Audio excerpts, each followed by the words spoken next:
Salam alaikum, bismillah ar-Rahman ar-Rahim.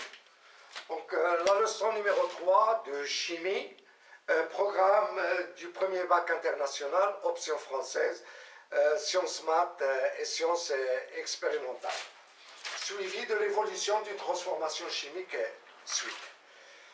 Donc la vidéo précédente, on a commencé la leçon par Grandin, la transformation chimique. Donc on a vu la transformation chimique à travers un exemple, la réaction entre le magnésium et l'ion-oxonium. On a vu ce que c'est qu'une transformation chimique, ce que c'est qu'une réaction chimique, le tableau d'avancement de la réaction chimique, on a vu le réactif limitant, voilà l'avancement maximal et comment on détermine le réactif limitant. Tout ça, on l'a déjà vu dans la vidéo précédente. La boîte de description de cette vidéo, le lien de la vidéo précédente. Donc maintenant, grand 2, généralisation du suivi d'une transformation chimique. La généralisation de ce qu'on a vu la dernière fois. On considère une transformation chimique modélisée par l'équation chimique suivante, alpha A plus bêta B qui nous donne gamma C plus delta D. A et B étant les réactifs, C et D les produits, alpha, bêta, gamma et delta, ce sont les coefficients stoichiométriques. Donc on veut dresser le tableau d'avancement de la réaction. Donc tout d'abord, voilà, on écrit l'équation de la réaction. Alpha A plus bêta B qui nous donne gamma C plus delta D. Donc comme vous le savez, voilà, on va considérer trois états. Un état initial, un état intermédiaire et un état final. L'état initial, l'âge est T0 égale à 0. L'état intermédiaire à un instant T quelconque. Et à l'état final, là je l'ai noté TF, un instant TF, l'état final. Donc à l'instant T égale à 0, l'état initial, les quantités de matière de A, c'est NI de A. Pour B, NI de B, c'est 0 et 0. Et l'avancement de la réaction est égal à 0. À l'instant intermédiaire, à un état intermédiaire, X étant l'avancement de la réaction. Donc la quantité de matière de A qu'on a à l'instant T, à l'état intermédiaire, c'est NI de A moins alpha X. Voilà pourquoi, parce que la quantité de matière de A diminue. De même pour la quantité de matière de B, il diminue. On a NI de B moins bêta X. X étant l'avancement de la réaction. On a la alpha, c'est le coefficient stoichiométrique. Et bêta là, c'est le coefficient stoichiométrique relatif à B. Et pour la quantité de matière de C, c'est gamma X. Et pour D, c'est delta X. Gamma étant le coefficient stoichiométrique relatif à C. Et delta, c'est le coefficient stoichiométrique relatif à D. Et à la fin de la réaction, la quantité de matière de A étant NI de A moins alpha X max. Donc à l'état final, l'avancement prend sa valeur maximale, c'est X max. La quantité de matière de B, c'est NI de B moins bêta X max. Pour C, c'est delta, c'est gamma X max.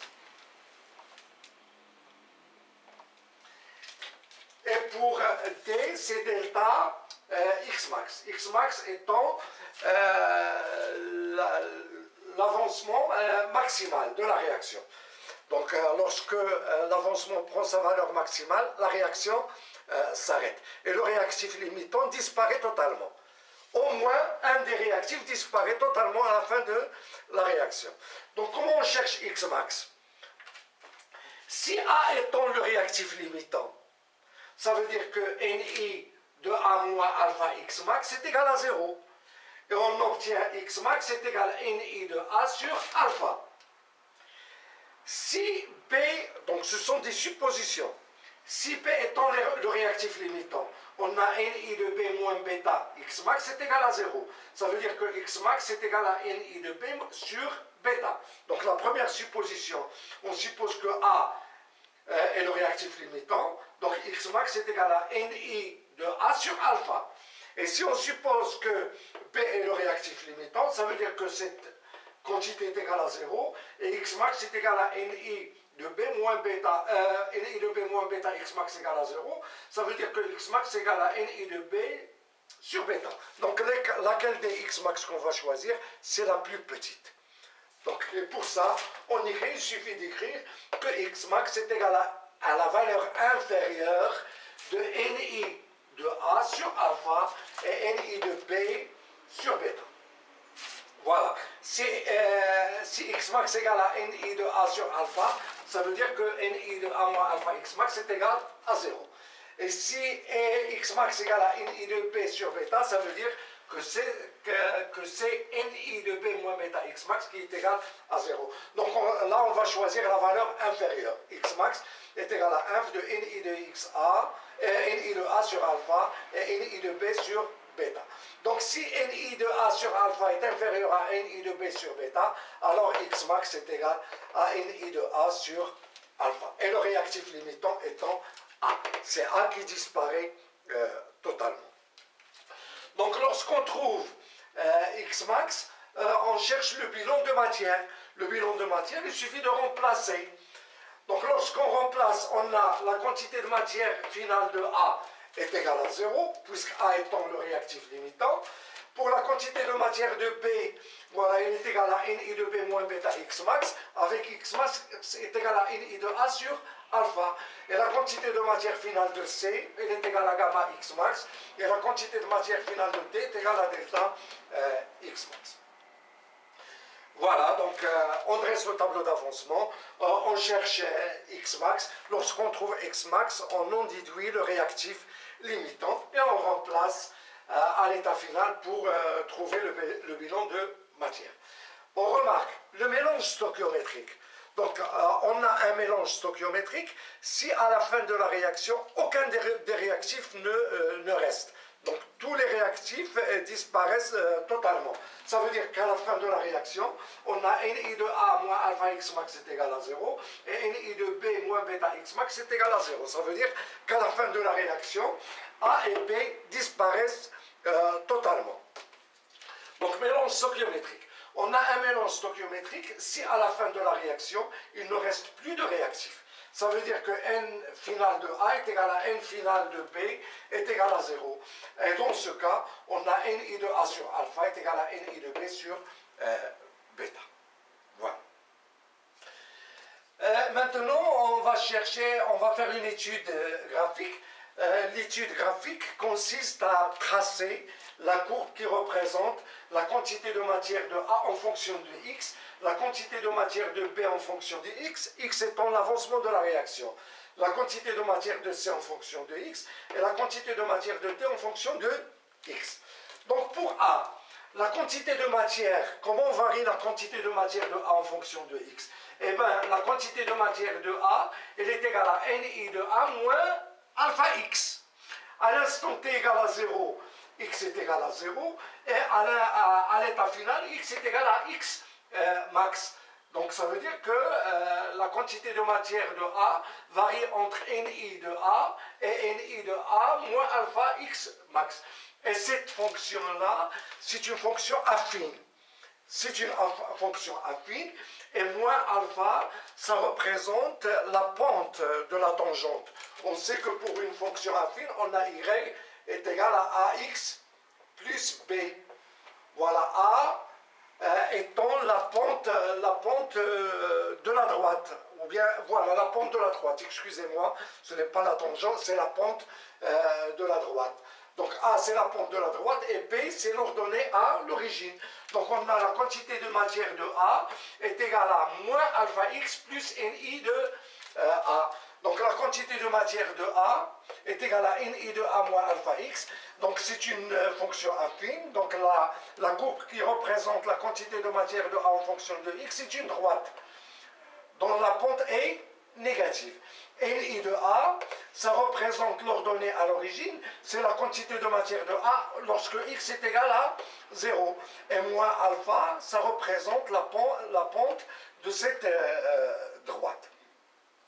Là, lorsque la droite coupe l'axe au x, on a la quantité de matière de A est égale à 0. Et on va noter x là, x max 1. Voilà. x max 1 qui est égal à ni de A sur alpha. X max 1, voilà, x max 1 est égal, voilà, ni de A sur alpha. Ça veut dire que ni de A moins alpha x est égal à 0, x max 1 est égal à 0. Ça veut dire que x max 1 est égal à ni de A sur alpha. Pour la quantité de matière de B, de la même façon, là on a une fonction affine. Ni de B, c'est l'ordonnée à l'origine, et moins bêta, c'est la pente de la droite. Voilà, on a là la droite qui représente la quantité de matière de B en fonction de x. Et lorsque la droite coupe l'axe OX, on a la quantité de matière de B est égale à 0. Et x max 2 est égal à ni de B sur bêta. Donc laquelle des valeurs qu'on va prendre, c'est la plus petite. Ça veut dire que x max est égal à x max 1. Pourquoi? Parce que x max 1 est inférieur à x max 2. Donc x max est égal à ni de A sur alpha. Donc la valeur maximale de x max, c'est ça. C'est x max 1. Et la réaction va s'arrêter là. Voilà. De même, on a la quantité de matière de C est égale à gamma x max. C'est une fonction qui est linéaire. Fonction linéaire, donc la droite va passer par l'origine. Voilà, ni de C est égal à gamma x. Et de la même façon, la quantité de matière de T est égale à delta x. Et la réaction va s'arrêter là. Voilà la valeur de x max. Finalement, qu'est-ce qu'on obtient? La quantité, voilà, donc cette droite, voilà, on va l'éliminer. Voilà, donc on a la quantité de matière finale de B, c'est ça. On peut faire la lecture. Ici, en faisant la projection, on obtient la quantité de matière finale de B. De la même façon, la quantité de matière finale de A, elle est égale à 0. La quantité de matière finale de C, c'est cette valeur. Et la quantité de matière finale de D, c'est cette valeur. Voilà, donc ainsi se termine cette vidéo. Et si vous aimez ce que je viens de faire, faites j'aime et s'abonnez à la chaîne. Et à bientôt.